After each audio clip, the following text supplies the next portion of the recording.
Centuries ago in Asia Minor, near the city of Magnesia, travelers found bits of rock that attracted iron.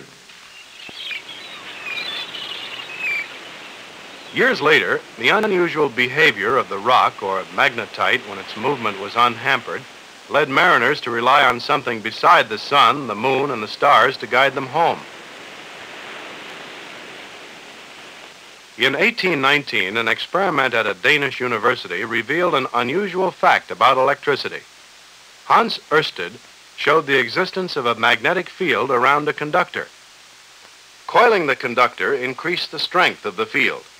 The magnetic field from the coil carrying electric current and the magnetism of various materials started the world on the way to an electromagnetic revolution.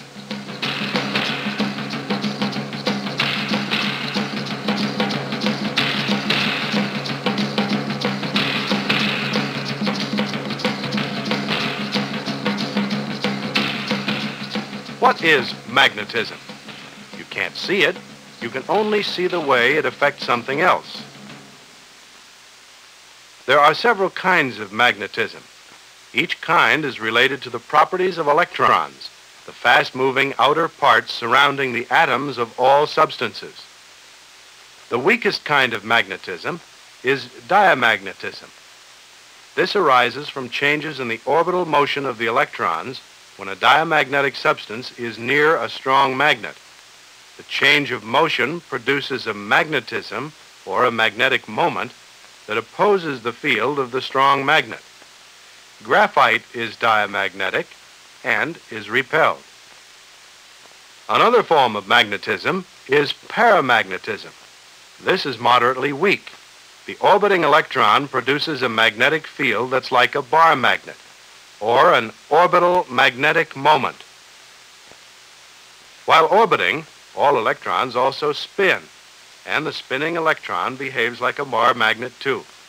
Usually the orbital magnetic moments and the spin magnetic moments from many electrons around an atom pair off with their own kind in an up-down combination, canceling the total magnetic moment of the atom. The atoms of a few substances have unpaired magnetic moments left over. These are the paramagnetic atoms, each a tiny magnet. They more or less ignore their neighbors. But a paramagnetic substance like manganese is attracted to a magnet.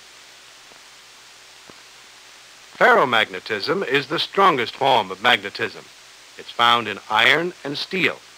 The free iron atom is surrounded by electrons orbiting in several outer shells. Momentarily halting all movement to examine the shells, we find an uneven number of spinning electrons in the third shell, 9 up and 5 down.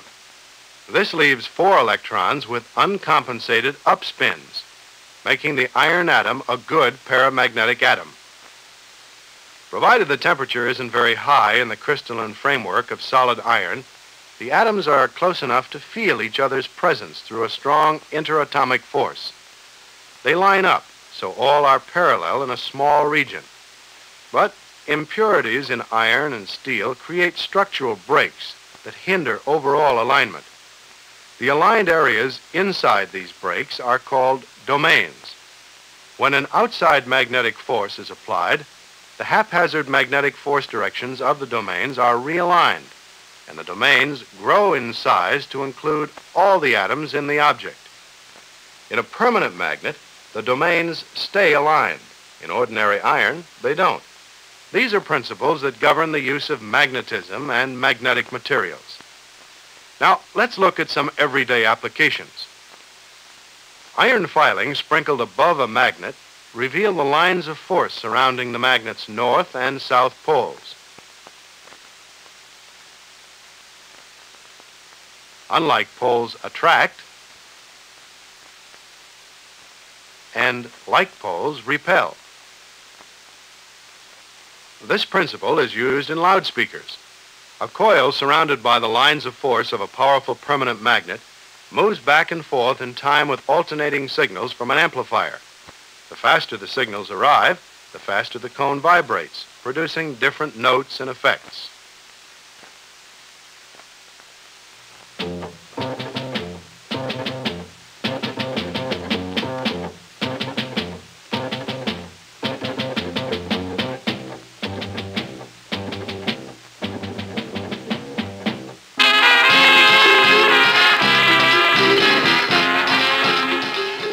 tape recording that stores music and voices is a magnetic iron oxide-coated ribbon with areas of varying magnetization. Magnetic ferric oxide particles floating in suspension will reveal the magnetic information because they are attracted by the fields from the tape. The electronic pulses that build a television picture also may be stored on tape. Spinning recording heads place magnetic picture information in the middle of the tape, and stationary heads put sound and other information along the edge. Digital information used by computers is stored on magnetic tapes and discs in the same basic manner. If a recording or pickup head touched the rapidly spinning storage discs, the disc plating would soon wear away. Special heads take off, something like a low-flying plane, and glide only thousandths of an inch above the disc, depositing and retrieving information. Inside the computer, wires crisscrossing through small ferrite cores create magnetic fields that magnetize the cores in one direction or the other. The polarity of the magnetization in the core determines the information stored at that point. Often, millions of cores are used in one computer.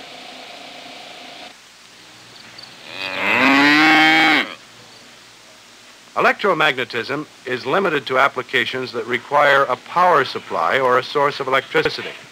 But permanent magnets work without wires. And without permanent magnets, many contented cows might be downright ornery. Farm pastures contain all kinds of hardware, chips of steel from damaged tractors, bits of wire from broken fences. Hungry cows gulp down the hardware with the hay. This leads to a condition called hardware disease. The wandering iron and steel irritates the cow's stomach lining. A simple magnet solves the problem. A balling gun is used to place the magnet in the cow's first stomach or reticulum. And the magnet attracts and holds any bits of steel and iron in one spot. It remains in place for the life of the cow. Cows aren't the only hardware victims. Curious youngsters sometimes swallow the wrong things too. But people's stomachs don't take kindly to cures for cows. Doctors now have a device that can be lowered into a patient's stomach, then positioned with the help of a fluoroscope over the swallowed magnetic object. Permanent magnets are always on, ready to attract something. This medical probe is switchable. It's on when touching an outer pole and off when pulled back into a surrounding shield. This switchable feature lets a doctor move or rotate a sharp object before lifting it from the patient's stomach to avoid scratching delicate linings as the object comes up. A great deal of input power is wasted by the fixed resistance of coils in ordinary electromagnets. Superconducting materials, on the other hand, have zero resistance. Niobium tin tape becomes superconducting when lowered into liquid helium at temperatures approaching absolute zero, or minus 459.6 degrees Fahrenheit. An extremely strong field is created, strong enough to extend beyond the walls of the liquid helium container, affecting any magnetic object brought into the area. Super strong permanent magnets are available too. With like poles facing each other, ferrite magnets will support some weight across a given air gap. And alnico magnets can bear a bit more. Newer magnets made from an alloy of samarium and cobalt are super strong. Same air gap, but much more weight. Now, designers can build more efficient, smaller motors and other devices with more efficient and smaller magnets. From the rocks of magnesia to yet undiscovered applications, an invisible force guides global activities and grips the imagination.